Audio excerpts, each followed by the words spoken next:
வணக்கம். கரூரில் தாவேக பிரச்சார கூட்டத்தின் போது ஏற்பட்ட நெரிசலில் சிக்கி 41 பேர் உயிரிழந்த வழக்கில் டெல்லி சிபிஐ அலுவலகத்தில் தாவேக தலைவர் விஜய் இன்று நேரில் ஆஜரானார். கடந்த ஆண்டு செப்டம்பர் 27ஆம் தேதி கரூர் மாவட்டம் வேலுச்சாமிபுரத்தில் தாவேக தலைவர் விஜய் கலந்து கொண்ட பிரச்சார கூட்டத்தில் நெரிசல் ஏற்பட்டு 41 பேர் உயிரிழந்தனர். 100க்கும் மேற்பட்டோர் காயமடைந்தனர்.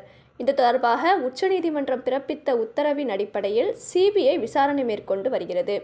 இந்த நிலையில் தாவேக நிர்வாகிகளிடம் கடந்த நவம்பர் 24, 25 ஆகிய தேதிகளில் சிபிஐ விசாரணை நடைபெற்றது.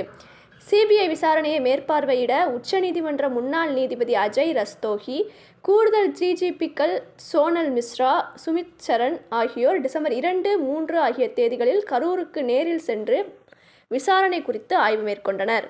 மேலும் கரூர் மாவட்ட ஆட்சியர் தங்கவேல், ஐஜி ஜோஷி நிர்மல்குமார், எஸ்பி ஜோஸ் தங்கையாவிடமும் விசாரணை நடத்தப்பட்டது. இந்த நிலையில் டெல்லியில் உள்ள சிபிஐ தலைமை அலுவலகத்தில் விசாரணைக்கு ஆஜராகுமாறு தாவேக தலைவர் விஜய்க்கு சிபிஐ கடந்த ஜனவரி 6ஆம் தேதி சம்மன் அனுப்பியது. அதன்படி இன்று காலை சென்னையிலிருந்து தனி விமானம் மூலம் டெல்லி சென்றடைந்த விஜய் சிபிஐ தலைமை அலுவலகத்தில் அதிகாரிகள் முன்பு ஆஜராகினார். இந்த விசாரணை 3 நாட்கள் நீட்டிக்க வாய்ப்புள்ளதாக கூறப்படுகிறது. விஜயிடம் கேட்பதற்காக 50க்கும் மேற்பட்ட முக்கியமான கேள்விகளை சிபிஐ அதிகாரிகள் தயார் செய்துள்ளனர்.